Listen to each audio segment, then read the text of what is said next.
Oh, hello again, VC. Uncle Rod is back with a second video in one day because the Vinyl Tag 2018, the first time I kind of come across it, but I saw Diana's video where she went through the 20 questions, and yeah, I thought there were some pretty cool questions. But what I will do is get my reading glasses so I can actually read them. Okay, let's see if we can get through this before my battery and camera runs out. So the first question one, the first video you ever saw in the VC, well, that would be Roger Coleman. Roger is a huge Sun Ra fan and very knowledgeable on the man, and he was writing up some blogs, some nice reviews of Sun Ra, his Sun Ra collection, on a blog that he used to run, which I think is pretty much let go by the wayside nowadays. But one day on that blog he posted a Vinyl Tube YouTube video, and I saw that, and then not long after that I started getting into it. So he was my inspiration, and I still watch his videos. I don't watch a lot of videos in the VC, unfortunately, because I just don't have the time, you know, between working and looking after my house and listening to my records and buying them. Anyway, a favourite record that I discovered via a VC video, that's a really tough one. As much as I love seeing all the videos and all the different records and stuff, I would go, wow, I'd love to have that if I ever saw it around. I mean, a lot of the stuff that gets shown I don't see around, or I already have it, if it's available locally, if it's New Zealand stuff especially. Maybe in a recent find that would come under that would be this, which I've only just not long ago got. This is the Salon Kingsadore record that I picked up from their website, but I actually saw it on a video. But to be honest, I already knew about it via the Bandcamp page, so it probably doesn't really count. But it's a great album, and Roger got a copy and showed it on one of his videos, so I knew I had to get it, because I actually, had he shown it before I knew it was there? Yeah, I'm not sure. But the truth is that as much as I like seeing all the records, I often don't go out and buy what I see. It's you know, a lot of them are not available in my country, so you know, I'd have to import them in, which I do, but and I certainly have been. And there probably are some. I've probably been a little bit more inspired by seeing records posted on Facebook YouTube page more than the videos, perhaps. But anyway, my other hobbies, when my back gets better and I can do it again, I get out and I go what we call tramping, or hiking to you Americans. New Zealand is a fantastically beautiful country, and we have very easy access and close access to the lovely mountains. Well, not easy access really, it's pretty hard bloody work actually. I belong to a tramping club in Christchurch, so when I am fit and able again, I will be out tramping again, and I do a lot of it when I can. You know, not as much as I'd like to, because I have other things. I like reading, of course. I have quite an extensive library. I mean, of course, I like reading books on music and stuff, and history, and then sci-fi novels, and spirituality books. So yeah, I have quite a bit of. I don't do as much reading as I'd like to. Why did I start to collect? Now, I started originally collecting vinyl records well before CDs. Back in 1980, I had just turned 13. My mother had brought a console, I think it was a Thorn console, with a lid with a record player. It had separate speakers and then a cabinet below it. And for Christmas that year, she brought me 2 records that I had been, 2 New Zealand records too, by the way. And they were my very first 2 records, and by bands who were contemporary at the time, and they were getting played all over the radio, because that's where I got my source from, commercial radio back in those days, originally, before I discovered more alternative things. Yeah, so I collected from the age of 13 until my early 30s, by which stage I stopped buying vinyl and started buying CDs, or I had already started buying CDs, and basically I was getting to the stage where I couldn't find a lot of what I was buying contemporary music on vinyl. It wasn't getting released, or the ones that were getting released on vinyl were really shitty, really flimsy, bad sounding records, and I kind of just gave up on it, and I ended up selling my collection off in 1998 because I was out of work and I needed some money, and I was sick of lugging 1,200 records all around every time I moved house and flat. And then my wife had a collection of about 70 to 100 or records odd that she always kept because she's a bit of a hoarder, but she didn't have anything to play them on, and a few years back I said to her I'll buy her a nice little record player to play them on, which I did, and that gave me the opportunity to pick up a couple of pieces of vinyl that were floating around that I couldn't get on CD that had been reissued, or issues of old recordings and things like that, and it just kind of went from there. And then I upgraded my hi-fi and bought a new turntable. She's got her little system and I've got my system here. So I got back into that. So it's been nearly 3 years since I got back into the vinyl, and I've amassed a rather large collection in that short time. Question 5, do I play an instrument, or am I in a band? No, not at all. I wish I could. And like Diana, she said, I've tried in the past, when I was younger, I tried bass guitar, and I bought a couple of them, and I could never master it. I mean, I didn't have the patience to sit down and try and learn it, and I just don't seem to have any musical talent in that way, which is a shame. I mean, I've got over that, but it would have been nice if I had been able to play. But did I ever work in a record store? No, never did that.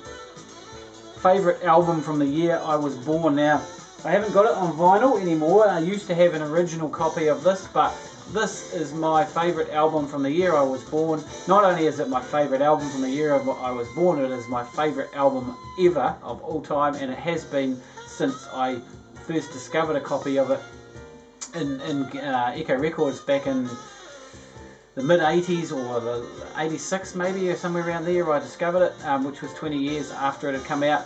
I'd heard a Frank Zappa special on the student radio station, and they played Trouble Every Day off this particular album, and I had taped that show, and so I was in that particular song anyway, and that song was like, blew me away big time. And it wasn't long after that that I found a pretty playable but slightly beat up copy for quite a lot of money, actually, in those days. I mean, it cost me 60 odd bucks back in the late 80s. And I thrashed that to death for many years until I sold my vinyl, of course, and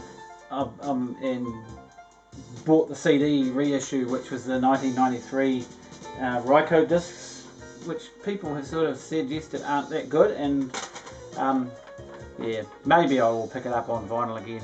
But I listen to it. I don't listen to it a lot. Every time I do listen to it, it reconfirms to me how much of a fantastic album that really is. What classic record have I never heard? Probably some of the early or mid sort of Rolling Stones. I do like the Rolling Stones, and I have several records, but I haven't heard all of their early stuff. I mean, and they have some pretty good classics. Maybe his Satanic Majesty record, I think it's called. I've never heard that I'm aware of. There's probably a lot of classic records that I haven't heard, but I couldn't really tell you if I haven't heard them whether they're classic or not. A guilty pleasure record.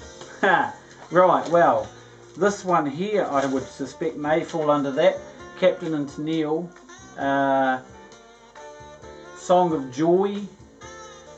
To be honest, the reason I picked this up was there's a song called Going Bananas. It's the Endicide one. It's completely different to anything else they did. It's an outrageous little track, and I love it. It's really good. And I heard it on a podcast, and I you know, thought, well, if I ever see this album around, maybe I'll pick it up. And I didn't actually know what record it was on until I discovered a copy of this. And I paid $1 for this. To be honest, actually, the first side is actually quite good. I like there's a real bluesy feel to it, some of the tracks, and she's actually a pretty good singer. Side 2 is the bland poppy rubbish that I figured it would be. So yeah, but that would probably fit into that category of guilty pleasure. Question 10, the strangest record. Well, I mean, I listen to a lot of bizarre and strange music. I've got a couple of Morton Subotnick records that are pretty out there and outrageous. I mean, you know, I've got some pretty good progressive stuff. Yeah, I like some weird music out there, outrageous music. Maybe this one, I picked up a couple of Nurse with Wound records purely by accident or by chance that I came across them in a shop in Dunedin, and I'd heard of them and I knew about them, but I never really listened to their music. I had a little listen online while I was down there and decided that I'd listen to it enough and pick it up. And yeah, Homotopy to Marie. Yeah, this is pretty weird music, pretty out there. Certainly nothing conventional about it. It's certainly pretty strange. And saying that, I got a lot of Sun Ra, so you know, there's some pretty strange music. So this is not the best one, perhaps, but it's I don't know if it's the strangest. I mean, it could be, but what do you call strange? Some people, you know, that's their music of taste, and that's all they listen to. I mean, that's what they love. I don't have any picture discs, number 11. I've got a lot of coloured discs. I used to have a few picture discs. It's not something that really interests me. Picture discs are really purely collectible. Most of the time I think they're probably fairly unlistenable. I understand the quality of them is pretty low, fidelity wise, but not something that I've bothered. Best posthumous release, question 12. I reckon this might be, this was, now I think from memory, this was released in the early, there you go, 1984, and this was I think it was an old bunch of old recordings, or collection of previously unreleased recordings from the Velvet Underground. I mean, VU, yeah, and I had an original copy of this back when it came out in 84, and this is actually, looks pretty, an original copy as well, which I only just picked up recently second hand. But I really love this record. It's really cool, really good. Maybe, well, David Bowie, of course. Is that a posthumous release, or did he actually release that 2 days before he died? So it probably doesn't count. But Black Star, of course, and Johnny Cash's last studio recordings from the American series, what they call it. Yeah. But anyway. What artists do I impulsively collect? Well, John Zorn, for one. I have nothing on vinyl from him, and most of his music post 1995 is only available on CD. He doesn't release much on vinyl at all. They're very, very, very rare.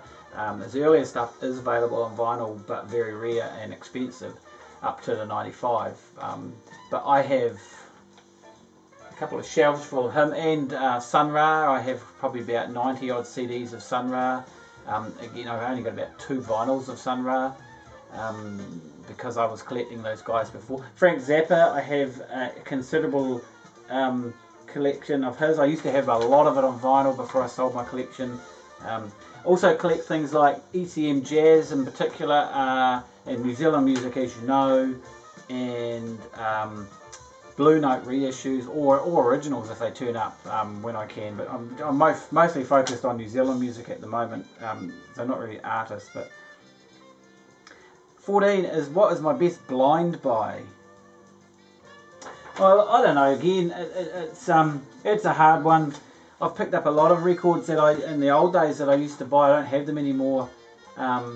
Recent one, this one is actually really cool.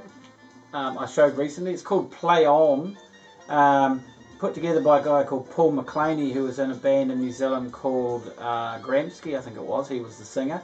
This is actually a compilation. He does one track on it, and then there's a bunch of other people, most of whom I've never actually heard of, apart from Julia Deans and Rhea Hall, but I don't really know their music either. But this is Shakespearean poems put to music, and it's actually really good. So that was actually, to be honest, as a blind buy, more of a, this would actually rate as a one I'd seen on a VC video, because someone had showed it in New Zealand. A blind spot artist. I guess the Grateful Dead. I just cannot get into the Grateful Dead or Love. Two 60s bands that are highly regarded that really just don't do anything for me at all. My favourite album cover. That's a pretty tough one too. I mean, I've got lots of outrageous album covers. I like this one in particular. Igor Wakovich, Dr. Faust from 1972. This is a reissue from 2012 because the originals cost way too much.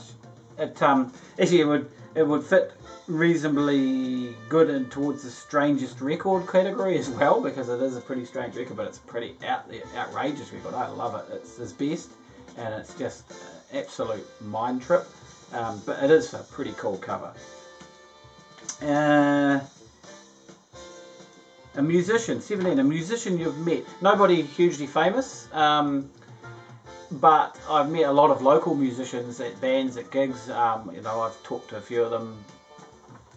I mean, but yeah, Christ. And I mean, I've known musicians. I've flattered with musicians in my youth. But yeah, no one famous. I mean, we're in New Zealand. It's pretty hard to meet massively famous musicians in this country, apart from the local ones. Even then, you know, I haven't met any of the top of the pile ones. A record with sentimental, 18. Show a record with sentimental value. Well, that would be this one perhaps, due to the fact that it's not the original copy, but this was the very first record I mentioned before when about my collection, when I started collecting. My mum brought me a copy of this and My Sex's Space Race for Christmas. I don't have Space Race on vinyl. I do have a CD copy of it, although it's certainly easy enough to get your hands on. It was a big seller in New Zealand. This was Split something like their 5th album, but it was the one that rocketed them to the top of the New Zealand and worldwide, to be honest, heap. I only just picked this up earlier, or mid last year when I was in Dunedin, to be honest. It's a great record, but I didn't miss it, to be honest. It wasn't something I went and sought out to replace it, and I just happened to see it for a reasonable price, and it's in fairly good nick, and I thought, oh well, I will grab a copy. Your favourite album no one else seems to know about. And to be honest, even within the New Zealand group, this is a New Zealand band, because there's probably not much from overseas that I could listen to that you guys wouldn't know about in some detail. But even within the New Zealand scene, not a lot of people seem to know about this one. This is a really cool old favourite from 1984, which I was really keen to get my hands on. Never been reissued on CD, and stumbled across it for a reasonably good price in the shops a couple of years back now. Yeah, Southern Front, self-titled album, first piece of vinyl on a local Christchurch label called Failsafe, who are still going. Kind of like a cross between U2 and The Cure. I love that album, it's really good.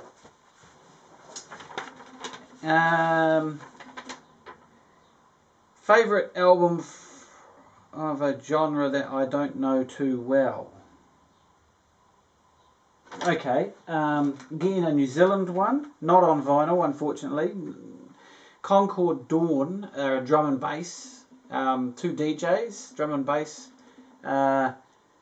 This is probably the only drum and bass music I own, apart from the odd track on a couple of compilations, or maybe, because I've got some New Zealand electronic compilations. There is a wee bit of drum and bass around New Zealand, but I don't really know it that well. I don't really know the artists. I mean, I know Concord Dawn basically because they're the top of the heap, and they're actually quite well known. I don't know if they ever released anything on vinyl, possibly, but I've never seen any. But this is, a drum and bass is not a genre that I really can listen to a hell of a lot, but these guys, and they've got like about 5 or 6 albums out, and this is their second one, and I think their earliest couple are the best, but their other ones get into a slightly more commercial vein, but really uplifting, actually, really cool. But yeah, not something I'm going to track down a lot more music on. I'm quite happy with that. That's all I need. But I do have all their CDs that they released out. Alright, that's about the lot. So they were an interesting list. I didn't answer all those questions as well as maybe I could have, or maybe, but you know, anyway. Hope you enjoyed that, and Happy New Year, and we'll see you again next video. Cheers.